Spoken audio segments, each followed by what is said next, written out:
আসসালামু আলাইকুম প্রিয় দেশবাসী ও দেশের সর্বস্তরের জনগণ। আগামীকাল 12 তারিখ আসন্ন ত্রয়োদশ জাতীয় সংসদ নির্বাচন।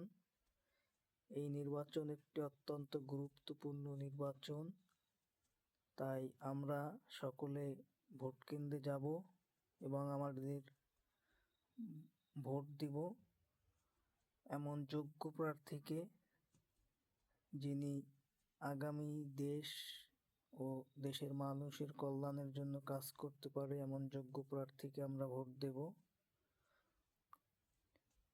এবং অবশ্যই আমরা কোনো নেতা কর্মীর কথায় কাউকে ভোট দেব না।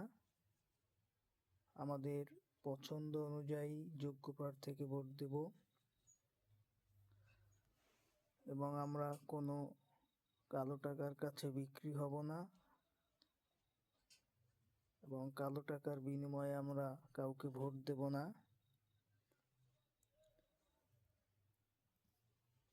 মনে রাখবেন, আজকে আপনি 500, 1000, 2000 টাকার বিনিময়ে আপনি আপনার ভোটটা বিক্রি করে দিলেন, কিন্তু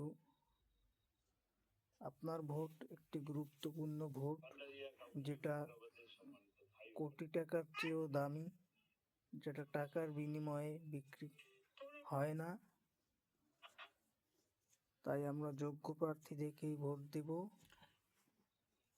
এবং আমরা বিশ্বাস করি যে বাংলাদেশ আইন শৃঙ্খলা রক্ষাকারী বাহিনীর দায়িত্বে যারা রয়েছেন তারা অবশ্যই কঠোর অবস্থানে থাকবেন, যাতে ভোট কেন্দ্রে কোনো বিশৃঙ্খলা সৃষ্টি না হয়।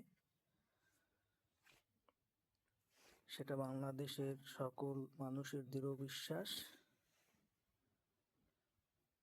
সবাই ভালো থাকবেন। আল্লাহ হাফেজ।